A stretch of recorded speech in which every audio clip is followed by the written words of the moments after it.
ایک شخص نے ایک خوبصورت لڑکی سے شادی کی۔ وہ اس سے بہت پیار کرتا تھا۔ وہ دونوں ایک خوشگوار زندگی گزار رہے تھے۔ لیکن 6 مہینے گزرنے کے بعد ایک دن جب شوہر دفتر سے گھر آیا تو اس نے اپنی بیوی کے چہرے کی طرف دیکھا اور پریشان ہو کر پوچھا، تمہارے چہرے کو کیا ہوا ہے؟ اس پہ تو بہت سے دانے نکل آئے ہیں۔ جی، جب میں صبح سو کر اٹھی تو مجھے چہرے پر جلن ہو رہی تھی۔ پھر میں ڈاکٹر کے پاس گئی تو اس نے مجھے بتایا کہ مجھے ایک بیماری ہو گئی ہے۔ اپنا خیال رکھیں اور ڈاکٹر کی ہدایات پر عمل کریں۔ میں آپ کو خوبصورت اور صحت مند زندگی گزارتے ہوئے دیکھنا چاہتا ہوں۔ جیسے وقت گزرتا گیا اس کی خوبصورتی کم ہونے لگی۔ کچھ دن بعد صبا کی پڑوسی اس سے ملنے کے لیے آئی۔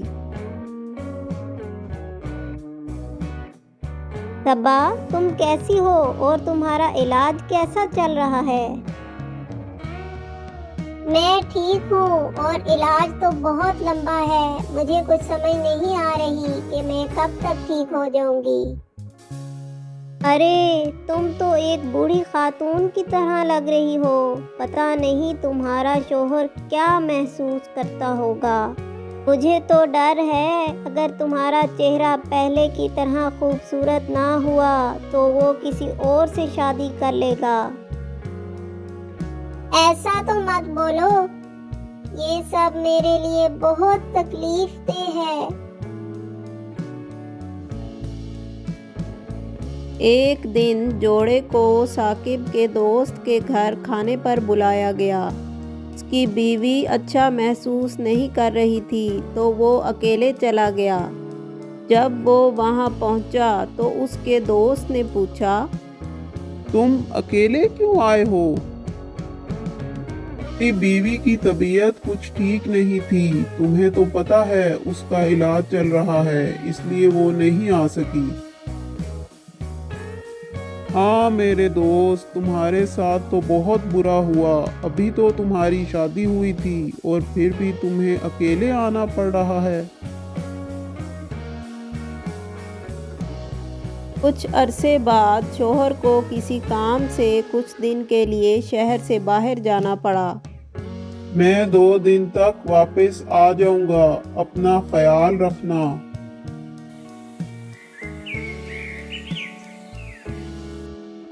جب وہ واپس آیا تو اس نے بتایا کہ اس کا ایکسیڈنٹ ہو گیا تھا جس میں اس کی آنکھوں کی بینائی چلی گئی، لیکن ان کی شادی شدہ زندگی ویسی ہی گزرتی رہی۔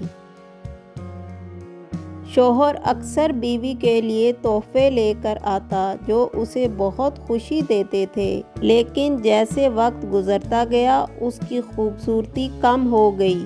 اندھے شوہر کو یہ معلوم نہیں تھا، اس لیے ان کی زندگی پہ کوئی فرق نہ پڑا۔ وہ اپنی بیوی سے بہت پیار کرتا تھا اور صبا بھی اپنے شوہر سے بہت پیار کرتی تھی۔ ایک دن صبا فوت ہو گئی۔ اس کی موت نے ثاقب کو بہت غم دیا۔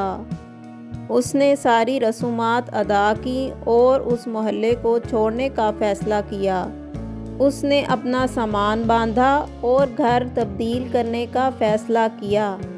وہ گھر کے باہر ٹیکسی کا انتظار کر رہا تھا کہ اس کے ایک محلے دار نے اسے دیکھا۔ تمہیں تو نظر نہیں آتا، اب اکیلے کیسے چلو گے؟ پہلے تو تمہاری بیوی تمہاری مدد کیا کرتی تھی۔ میں اندھا نہیں ہوں، میں صرف اندھے ہونے کی ایکٹنگ کر رہا تھا۔ میں جانتا تھا کہ اگر میری بیوی کو یہ معلوم ہوا کہ میں اس کے چہرے کی یہ حالت دیکھ سکتا ہوں تو یہ اس کو بیماری سے بھی زیادہ تکلیف دیتا۔ میں صرف اس کی خوبصورتی کی وجہ سے اس سے پیار نہیں کرتا تھا، بلکہ اس کی پیار کرنے والی اور خیال رکھنے والی فطرت کی وجہ سے مجھے اس سے پیار ہوا تھا۔